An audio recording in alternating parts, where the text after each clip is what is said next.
Welcome to Better Bedtime Chronicles. You're listening to Nicole and Bridget. Together we have 15 years experience working directly with families struggling with sleep challenges. We share stories, advice, and deep dives into all things sleep. Let's go. Hello. Hi, here we are again. Nice to be back. How's it going? Very good. We had a very busy week. I was away for the weekend, which is always a bit of a situation, but it went pretty well. So tell us where you went. What'd you do? So I always want people to know just where I go because it's so doable. I drive my minivan from Waterloo region to New York City. It takes 1.5 tanks of gas for anyone who's curious about going, and then you can park for not a lot, which is nice. So I try to do it on a dime, and I went alone. It was lovely. I think that's a key point here, is that you got to have some Bridget time. Yes, some Bridget time. It was very nice, but this kind of ties into our theme for today about our attachment with our kids, but the news did not land well when I said I'm going to head out to visit your auntie for a few days. Definitely a hard bedtime that night and a lot of big feelings. How do they handle it while you're gone? So we're a super routine, as you know, and my partner just did everything. So that was nice. Just it can be tempting to veer off when when feelings are big and that sort of thing. But he just did the usual bedtime routine, kept things pretty status quo. And I think after that first night, there weren't really any tears, and I came back to everyone alive and in one piece. So hooray. That's a win. Yeah. How about you? Things are good. We're busy at the house right now working on some renos that we're doing, so that's kind of keeping us busy. My whole family is sleeping in the basement together. So that's been a fun challenge. But honestly, it's going great. Like, the kids just kind of rolled right into the value of routine, right? Like, we do the same things downstairs that we did upstairs, and off they go, and it hasn't really been an issue at all. So that's been pretty great. So that's keeping us busy. Awesome. Yeah. So tell us, what are we chatting about today? Probably, maybe you would agree, the hottest topic in our industry, and that's the sleep training and what that means for attachment. Will I be attached to my baby if I sleep train? Am I ruining my attachment with my baby if I sleep train? That's a big, heavy conversation. Oh my gosh. First of all, so controversial. So, yes, and we've all felt that judgment around it and shame around it, and quite frankly, a lot of not great information around it. Yeah. Wrong information even. So absolutely. And I honestly don't think it's an exaggeration to say that every single client I talk to has this concern, because of course they've been on TikTok and Instagram, and they're getting all of that judgment, and then feeling unsure and nervous and worried, and after a conversation, generally they're feeling a lot better. So I think it's important to have this conversation we're about to have. Yes. It also kind of gives us, or gives our listeners, I suppose, an understanding of where we're at, right? Like what our beliefs are around that, what kind of evidence-based practice that we use, that kind of thing. Yeah, that makes a lot of sense. Because is there a worse feeling when you're up in the night with your baby, you're not sure what to do, and if you have this shred of doubt or this hint of doubt that what you're doing or giving them space could be detrimental to them in any type of way, no way you're going to follow through, no way you're going to want to do this. So let's really break this apart and talk about it. For sure. So maybe we should begin by talking about kind of what the different perspectives are, or what the camps say. Certainly anybody listening to this will have heard these arguments, but I think it's good to kind of lay them out. So I think a good place to start with this is the circles we find ourselves in, whether they're physical groups we go to, like a baby wearing group, let's say, or a breastfeeding group, or an online mummy group or a parenting group, or of course, as you say, just scrolling TikTok or you're on social media. We're no stranger to that claim that you're going to hurt your baby if you insist they sleep on their own surface, or you insist they fall asleep without your assistance. And so that can feel, and especially sometimes the background about that is our ancestors didn't do this, and many years ago we all slept together and we never did this sleep training. But I think that brings up to me, and as a bit of a history nerd, I always think about the difference in what life was like back then, and even thinking the supports people would have had in place back in the day, the more of the village mentality, or you have loads of aunties and cousins living with you to help with the baby. So it's a different world than we live in now. We're all alone in our home. Many of us don't have any help. And so it is all us. So to compare those two scenarios, I think, is just not ideal. Yeah, it's just not accurate, right? Like we don't live. I wish we did. I know. That would be a better strategy, living in community that way. Like a commune, yeah. And everyone like splits dinner. Like one person does dinner one night. Wouldn't that be ideal? But that's just not the reality. And so to dump those expectations is just not the way to go. Yeah, it's a tough go. It is. So I think the general belief is that, like you're going to harm your baby. You're going to impact attachment negatively. I think I should preface this by saying, like, I think I mentioned I'm a registered social worker. I'm also specifically trained in trauma and attachment. So that's like an area that I have taken additional training in. So as we dive into this conversation, like not only am I speaking from experience as a sleep consultant and as a parent, but also like with some actual information and education on the topic, which isn't always true when you talk about attachment. Yeah.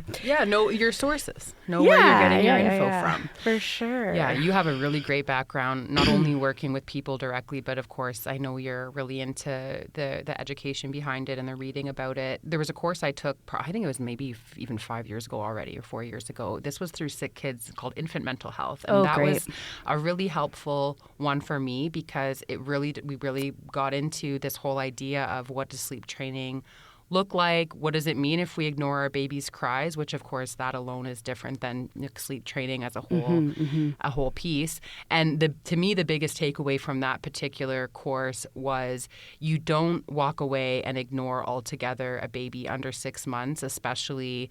As any of our clients would know, we always that's not our strategy. That's not our strategy anyway. We definitely either stay in the room or do check-ins. But the big takeaway for that was like you would never plop a baby down in their room. Or in any room and leave them all together all night long, especially under 6 months, because they haven't developed that object permanence yet, and they really wouldn't maybe know you're still there. So that was the big takeaway. But again, for us, not a huge impact on the work we do, because we already have lots of check-ins or staying in the room anyway for any age. Yeah, for sure. I think it's wise. Okay, wait, I want to say one other thing before we dive into this. So another piece of this is there is zero judgment from Bridget and I about how each individual family chooses to sleep their baby. We have very close friends who we respect and love dearly, who co-sleep, super keen, happy for them. We also have friends who went the other way and, from birth have done like very separate sleeping arrangements, whatever. Both of us, I'm sure, have kind of fallen in the middle. Like I co-slept with my first daughter for like 6 to 9 months, somewhere in there. It's all a blurry postpartum depression haze. But something like that. So there's zero judgment. Our thing is this.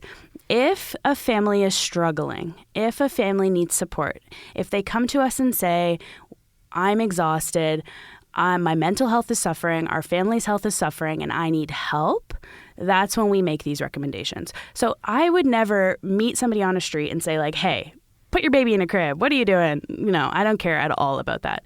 And I think that's important to say. Like each family really needs to just make choices that work for them. And I am so here for that. Oh, I love that. I'm glad you said that and we do get calls sometimes for people who are maybe pushed to call us or feel like they have to, but really they actually are quite content with their sleeping arrangement, whether that be co-sleeping or part-time co-sleeping, whatever that looks like. That's the truest thing is we're just about helping people who need help. And again, we're only hearing from people who are struggling, right? No one's calling and saying, we're having a great night. It's usually we're done. We're desperate. We're either rock bottom or the just wonky schedule is just taking a toll on the parent. Yeah. So that's a good point. We support however you like to sleep, as long as you feel like safe about it and good about it. We have no opinion about that. We're just here with great strategies should you be having trouble. Totally. And then I think the other thing is we refer out to other sleep consultants who take maybe like a more gentle approach or whatever language they'd like to use about that if a family doesn't align with the values that we're kind of like chatting about in our work. So yeah, that's a good point. We're a team, too. Right? Yeah, team and community collaboration. I think that's a nice way to have it, is have different experts in this field whether it's in our region or around the area. You can, of course, work virtually with too, but it's good to know our limits. Like, we are very clear on what we can offer, and if that doesn't feel right with someone or doesn't align with their parenting style, then we're happy to refer out. Yeah. In fact, we encourage it. We don't want to work with families who don't align with us, because it's just not going to work. Like, that's the time that it's too much. It's not going to work. It's a big ask for us to them. They're not happy with it. So and that's why you can't go on and book directly right away a full consultation. You must always do an intake, and it's for both parties, really. It's for the parents to ask questions and get comfortable and understand, what we're offering, but at the same time, we're feeling out as well, is this the type of client that we could actually help, and could we deliver what you're looking for? And I'll give an example of a mom who, and I get it completely, she phoned years ago and wanted her 2-week-old to sleep through the night, a first-time mom, and I, had to be the bearer of bad news. That's just not developmental. That's not going to happen very likely. No. So sometimes we have to just set expectations there too. Yeah. We have to wait till it's developmentally appropriate, which is really important to us in our work. It is, definitely. We want to be fair to baby, so we can have these expectations, these things we like to do, and sort of employ these strategies, but it has to be realistic for the age that they're at. Yeah. Actually, Bridget, why don't you tell everyone, when do we begin sleep training, or the more formal kind of like planned sleep training stuff? Yeah, so as you know, we do all ages, and you especially are good with helping newborns set safe sleep foundations, but that's not sleep training. So the absolute earliest we would start is around 14 weeks. I don't know about you, but I find the majority of our clients kind of come in at these certain age ranges, and one of those is that 3 to 4 months, and you hear this term, sleep regression, or this leap they go through. Yeah. And so that's a good time to sleep train. It's because, if you're experiencing challenges, that is, and it's because the way your baby's sleep is shaped is changing a lot in that 3rd to 4th month. They have the ability to stay asleep a little bit longer. And while their sleep cycles aren't exactly like an adult's at that point, they're becoming much more that way and much less like a newborn baby. And so you can certainly introduce things like, putting them down awake a little bit more, letting them have a few minutes to fuss, of course, if you're, setting it up just right. But 14 weeks is as early as you would start. Yeah, totally. Okay, so let's dive into attachment and sleep training. When I talk to families about this, I always start by explaining an attachment relationship, because you wouldn't believe the number of families that come in saying, I'm worried about attachment, but actually don't have any understanding of what that language means, right? People use it as a buzzword a ton. It's also not to be confused with attachment parenting. So this is another key point. Attachment parenting is a style of parenting that actually is in some ways related to attachment relationships, but actually is also different than attachment relationships. Okay, so we're not talking about attachment parenting here, and that's not what this is about. I'm going to talk specifically about attachment relationships. So I'll explain what that means.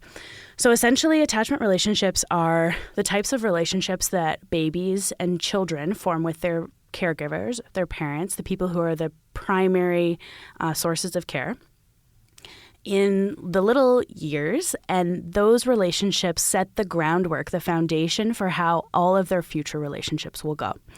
So what we're really looking for with our kids is to form secure attachment relationships. What does that mean?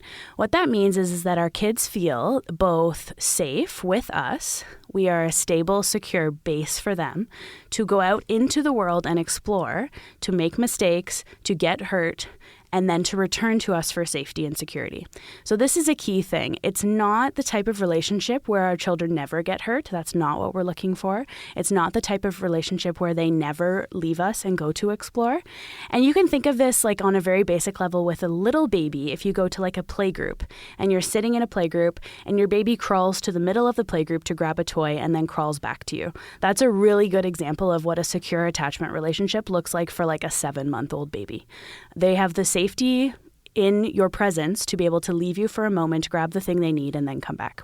And then, of course, that builds and builds as they age. And then when they're adults, a secure attachment relationship means that they can be exactly who they want to be, do exactly what they need to do, care for themselves the way they need to be cared for, and know that you're the home base if they ever get in trouble or if they ever need help or emotional support or safety, and also physical support and safety. So that's an attachment relationship, and we're looking for secure attachment relationships. From the day your baby is born, you are forming an attachment relationship with them. Every time you respond to any of their needs, you are reinforcing that attachment relationship. Inevitably, in every single attachment relationship, there are ruptures. Ruptures are a key and very healthy part of an attachment relationship. It would be impossible to have an attachment relationship with your child without ruptures. So what's a rupture? A rupture is when you don't respond the way that you want to respond in a moment because of any number of things. So for example, one of my favorite examples is if you generally teach like that your kid's body is their property, they get to make choices about it, they get to choose like what happens to their body, all those kinds of things. But all of a sudden they're about to run across the street and there's a car coming and you grab them really roughly by the arm and you pull them out of the harm's way of the car. That child in that moment is going to be not aware that a car was coming, but they're going to feel like, oh, mom or dad or parent grabbed me in a very aggressive way. It felt rough. It wasn't the type of touch I like. That was scary. I don't understand why that happened. And that will be a rupture in that safe, secure relationship that you've established with your kid. Of course, you made that choice for their safety. And once in a while, we make many choices for our kids' safety that sometimes goes against what's ideal, maybe for their attachment relationship, whatever. In the grand scheme of things, this is a good thing. And then as soon as you pull them out of the way and they're safe, you give them a big hug, right? You scoop them up, you say, oh, I love you so much. You're safe. It's okay. I'm so sorry I grabbed you like that. I was just trying to keep you safe. And that's the repair. So in every, rupture, we always want to see a repair. The repair is key to maintaining the attachment relationship. So I'm sure you can kind of see where this is going. Attachment relationships need ruptures and repairs in order to maintain kind of like the health of the relationship. I love that. I like that example too because we've probably been in that zone ourselves. I definitely live on a busy road and have to stop a kid from going, definitely. But it's true to think like we can't prevent all ruptures because that's just a part of life, right? Or maybe a rupture in the moment for a young baby feels very intense when mom has to go to work or pass baby off to somebody else as you go do whatever it is. Because as we know well, that you just can't prevent all these things. So you have to be able to, pass your baby off on occasion or they're going to experience a tumble or any of these sorts of things that might make them upset. So I like what your perspective on it is that we can't prevent these experiences of having this rupture or having this upset. But what comes next matters a lot, that reassurance and reinforcement. Yeah, for sure. Another example I like to give is kindergarten, first day kindergarten, because this is an experience that many of our families can identify with or can anticipate what it might feel like. And I always tell the story, first day of kindergarten. Actually, you know what? This is super relevant today, this very day. I was telling Bridget before I came in to record today, I dropped my kiddo off at school, and for some reason she just was not in the right headspace to go in. She started crying, which is very unusual for her. It was this whole scene. We had to try and support her to get into the classroom. None of her teachers were there, so that felt like a very insecure thing for her. She wasn't feeling brave and ready to go off and explore the world, and she really wanted us to hang around. So we did a balance, right? We heard her feelings, we kind of acknowledged what was happening, but then we very calmly and confidently said, this is your safe place. We know that this is a good place for you. We know you're going to be happy here. And it feels hard right now, and we hear that, but you do need to go to school. And then we brought her into the classroom. So what's happening in that moment? Okay, so my kid starts freaking out. She's like, this is a new place. There's teachers here that I don't know. Where are my safe people? This is scary to me. That's the beginning of this rupture when I say to her, I'm sorry, I hear you, but you have to go to school. I'm not going to be meeting this need that you have for security because this is the place that you need to be today. And that rupture is hard for her. And it was hard for me too, frankly. I hovered outside the building just listening to her cry while she was still in the room because I was, it hurts. It hurts parents as much as it hurts kids to have that rupture. But at the end of the day today, when I see her, I'm going to run up and give her a very big hug and I'm going to say, I'm so proud of you. You were feeling, scared, but you did it anyway. That was hard, but mommy's here. That's going to be our repair. So again, rupture, repair, rupture, repair. And that's going to make for her it's going to show her capacity, right? That's the other thing here. This is a lot about capacity. So we often don't give our kids enough credit for what they can do and what they're capable of doing. And they won't ever learn what they can do or what they're capable of doing unless we kind of give them the occasional push, unless we sometimes offer a rupture as an opportunity for growth and learning. Of course, with lots of support. So like this kid is not unsupported. I know she's got 3 different teachers in her classroom. I know she has, 30 kids that she knows and she's comfortable with. Her sisters goes to the school. Like this is a safe place for her, and I know that. So it's a kind of a good opportunity to stretch her. to get a little uncomfortable. Exactly. And I think that brings into this whole, especially relating to sleep training, is like, are a few days or nights of discomfort this terrible thing? And this example too, because sometimes that the cost of getting like especially specifically sleep to be in better shape, we go through this sort of tunnel or this experience of it is uncomfortable. But you're absolutely right. We don't give enough credit. I think we're so like hyper responsive and we're really nervous and we're doing too much and not giving them credit and giving them the chance to really try on their own. Yeah. Honestly, that's one of my pieces of advice for newborn parents is like, give your kid a little space. Like, I'm not saying leave that kid to cry. No, newborn's not appropriate. However, you don't need to pick them up the minute they fuss. That's how newborns communicate, right? That's how they share what's happening for them. And that's how they learn their voice. Like, they're allowed to chatter. They're allowed to, play with their hands and these kinds of things. They don't need to immediately. And I, again, speaking from experience here, because with my first, like that kid was never down. But then, of course, that was a barrier later because then she had to learn how to be down, which was hard, right? So with my later kids, when I had a little more wisdom, I was able to give them a little space, that was age appropriate, developmentally appropriate. Yeah. And then it brings up this idea too of if you have one and you don't have, let's say, a job to go to, or you don't have as much demand outside of just that baby, you are allowed that opportunity to hold for all naps, right? Or do that co-sleeping because you might not have other things pulling at you. Yeah, you're actually raising a really important point that this actually drives me a little crazy in the discourse around sleep training. I really, really don't like when parents come at parents who sleep train with like heavy criticism about the way that they're damaging their kids. And their suggestion is like, you just need to be there 100% of the time to meet every need your child has, hold them for every nap, let them sleep on you at night. Like these are the recommendations, the suggestions that these parents sometimes make. And I think that's a lovely way to parent if that works for your family. But I think that suggestion holds a lot of privilege because the assumption there is that A, you're off work for a minimum of a year, longer, because how long do babies nap for, right? Like we're talking years of being available to your baby to allow them to nap on you or with you and fall asleep with you at night. Like that's making a lot of assumptions about what type of job a person has, what type of resources a person has, what type of mental health a person has. Because let me tell you this, the reason I chose to sleep train for my first kid was because I was so severely suffering from postpartum depression that I could not cope. I was at the place where I needed to sleep train or I needed to be hospitalized or medicated or whatever it is because I was struggling so deeply that I couldn't parent well anymore.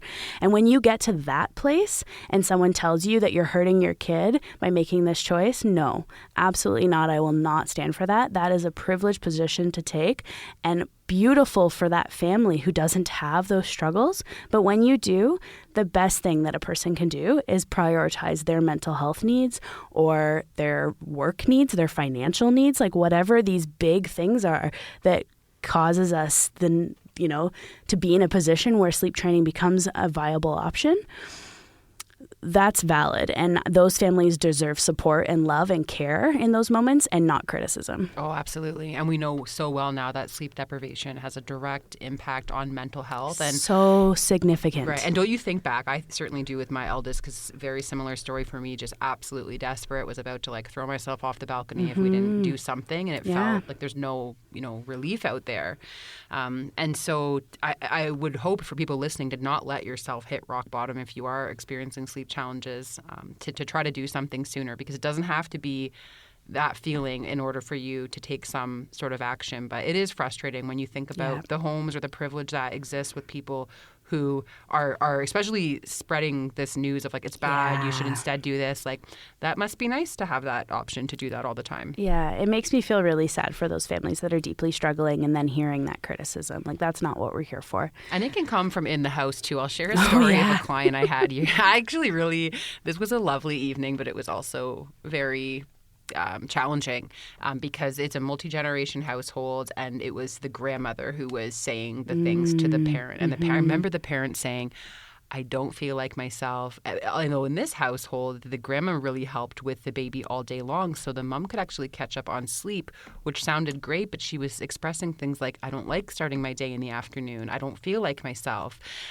Even as far as to say, I wonder what it would be like if I wasn't here. That's scary, important things to touch on. And instead of being supportive, it was, this is just so strange. I don't see why you don't just co-sleep. Like, no support there and no real acknowledging this intense period that we're in. So we stuck it through, and it was just a very hard time. But that's brings up a tricky part of our job, is you're balancing the whole family, and sometimes there can be some very strong, well-meaning, but very strong opinions that are pushing someone in a not so great direction. Yeah. And then to add a counterpoint to this, which I think is also important, is there are some circumstances where a family might choose something like co-sleeping to resolve a mental health issue as well, right? So it can go the other way. Like, there are occasionally times when I'll meet with a family who's really struggling, who doesn't want to sleep train. Well, they've got all of these strong beliefs that are against kind of their family values. And every person they meet is telling them, like, it's not safe to do these things. Like, you have to follow safe sleep practices, which, of course, the American Pediatric Association does really strongly recommend no co-sleeping.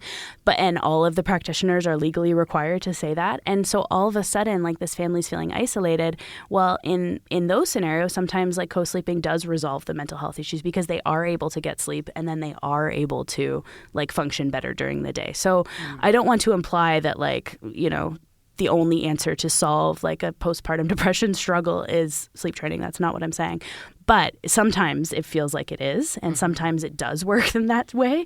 And like you said, sleep is so central to mental health. So anyway, I just wanted to flag that. No, I like that you said that, because it's like this idea of, if you're in this tricky position and sleep's not working, it's like finding the solution that works well for you. Should it be co-sleeping, or should it be sleep training, or some blend? Yeah, sure. Some whatever other hybrid thing you come up with, right? Yeah, whatever, literally, whatever Again, works whatever. for you. Yes, absolutely. Okay, so I feel like I'm still like telling this attachment sleep training thing, so I'll wrap it up here, which, long story short, I've given you these examples of like what, attachment ruptures and repair look like. Let's talk about it in the context of sleep training. So in the sleep training suggestions that we'll make to families who are in that position asking for that type of support, we recommend leaving baby for short periods of time and then returning and providing comfort. So, of course, put baby down, leave the room.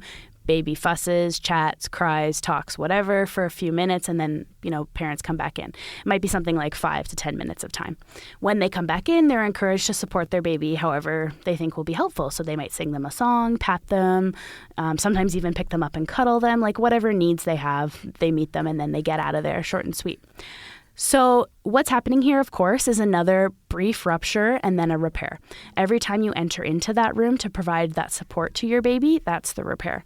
And another key point is, when I talk to families about this whole rupture repair dance we do, I also remind families that when you enter into that room, what you're really doing is providing like an emotional climate for your baby.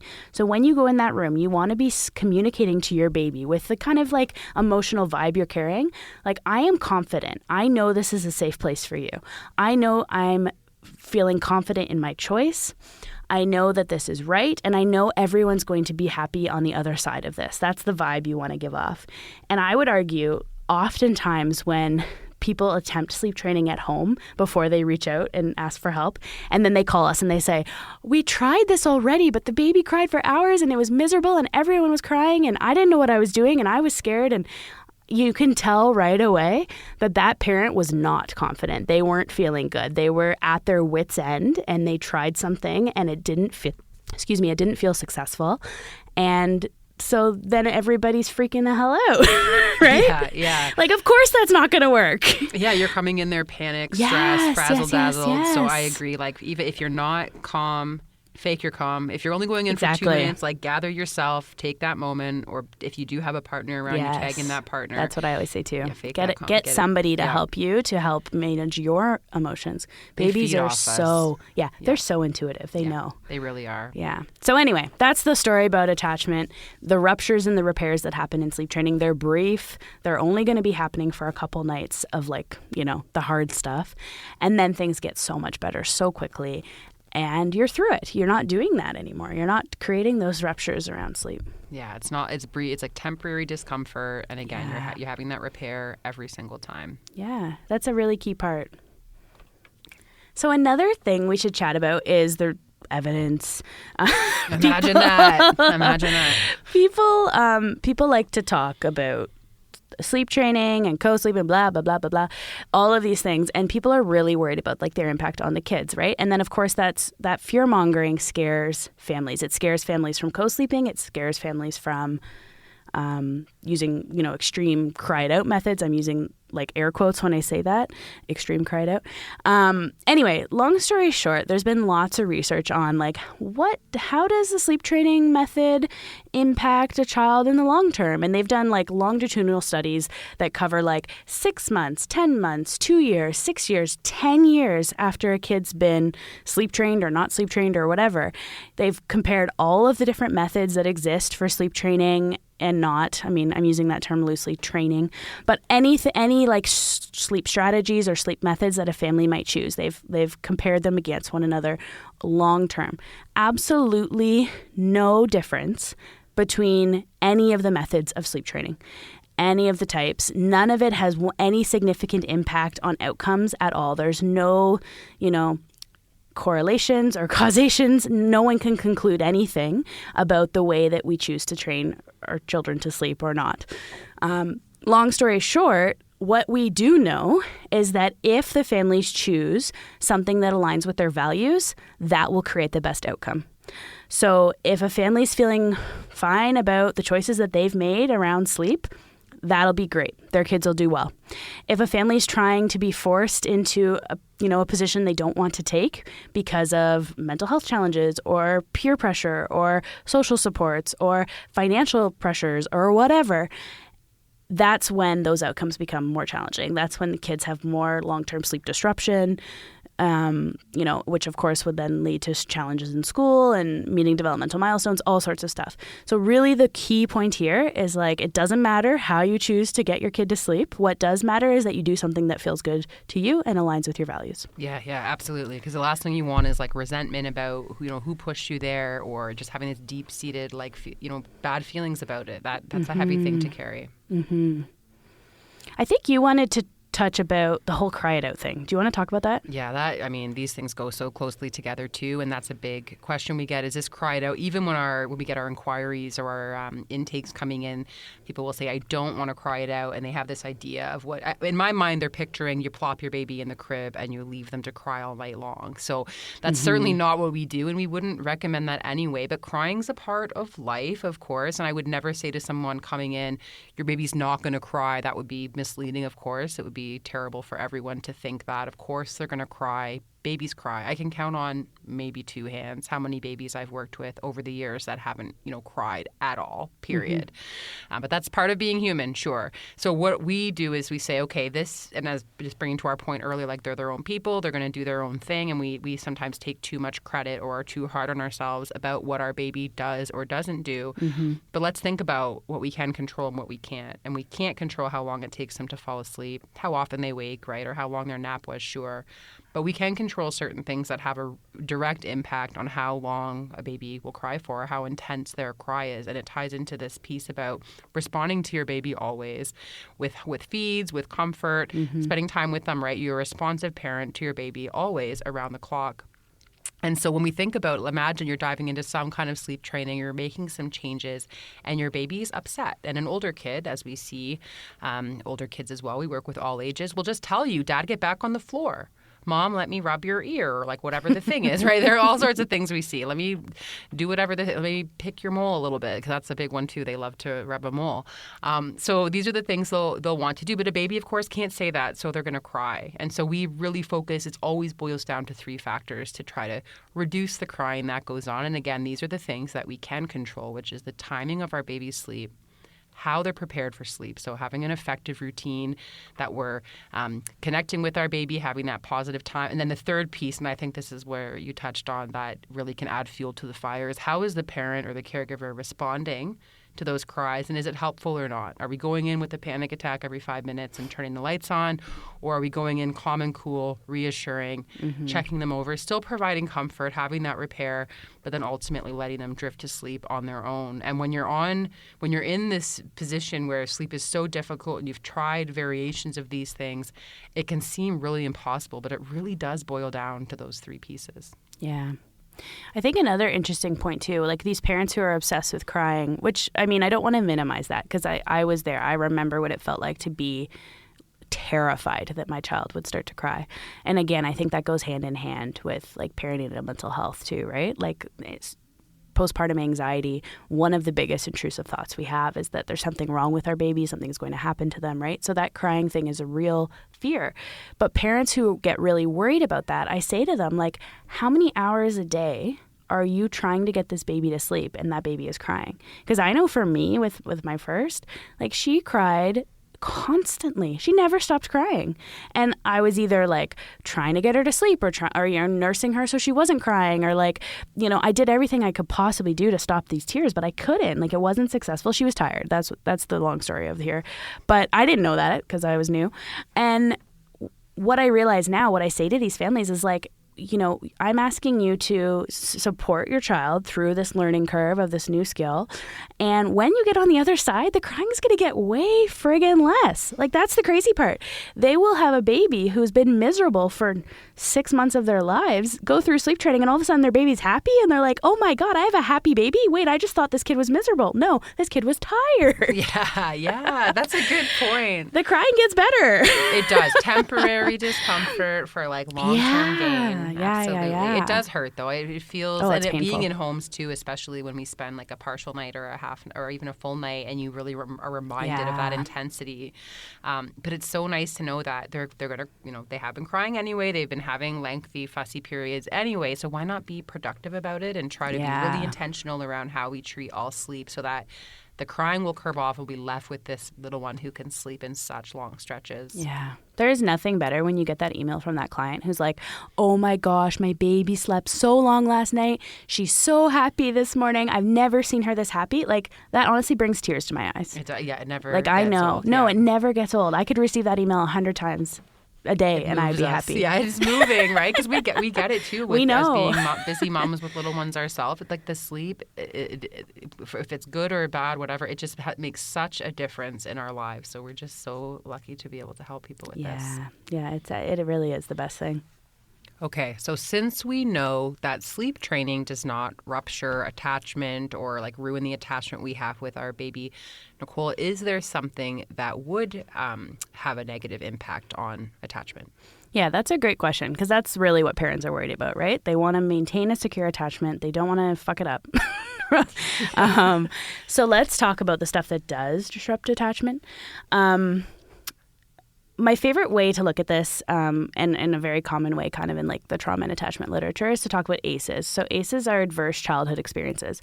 So these are like significant experiences in a child's life that result in like worse outcomes for them as they age. And when I mean worse outcomes, I mean like physically, emotionally, socially, developmentally, like kind of it right across the board. Any of the ACEs are certainly going to be attachment disruptors. So there's things like child abuse and neglect. Neglect meaning like regularly, consistently not available to meet your child's needs physically, emotionally, and socially over time. So a single example where you miss the boat on something is not neglect. Let's be very clear about that. Child abuse, obviously, physical, sexual abuse, verbal abuse, exposure to violence or domestic violence, exposure to extreme fighting in the home. the death of a parent or the loss of a parent in a significant way or caregiver. Exposure to extreme drug and alcohol use in the home is another way that attachment relationships can be impacted. So all of these are examples of adverse childhood experiences that are very real and very impactful for children. And I like to talk about this too because I think, again, I get a little peevish when people talk about, the 3 nights I spent like sleep training my kid as, damaging them long term when I know that there are real problems in the fucking world. Yeah, exactly. Amen. So that's another piece of this is like, I'm not going to receive criticism. I don't want you to receive criticism about the choices that you make when, you're providing this like secure, stable, caring environment for your kid. So those are the things that cause significant attachment issues. Much different than choosing to have your baby sleep on a different surface than you or even in a different room than you. Yeah. So hopefully that clears things up. Hopefully. And there is a world of like, babies can experience neglect, but that would be like extreme over time, consistent, not meeting of their needs. That's not what sleep training is. Well said. So as you can see with all this helpful information, thank you, Nicole, by the way. You are truly a master in this topic of attachment with sleep training. That sleep training doesn't have a negative impact on attachment at all, so we can definitely put that claim to rest. Mm-hmm. We're going to link some sources in the, bio or wherever you find sources on a podcast that'll be kind of backing up some of the stuff that we've chatted about. So if you are curious to like actually read the studies and the information, you're welcome to reach out and check it out. Yeah, if you're the type who likes to kind of read through and get some accurate sources and do some research, we'll include the ones that I send to clients anyway too. We can include those for you to take a look at. But all of this too, for anyone listening here, we want you to just feel confident in what you're choosing to do with sleep, whether it be co-sleeping in a safe way or you do choose to sleep train or however that looks for you, is just to know that you're doing what's right for your family. And if you are struggling, you can, of course, reach out anytime at betterbedtime.ca. Yeah, totally. As always, you're the expert of your family. So just do what feels good and it'll work out.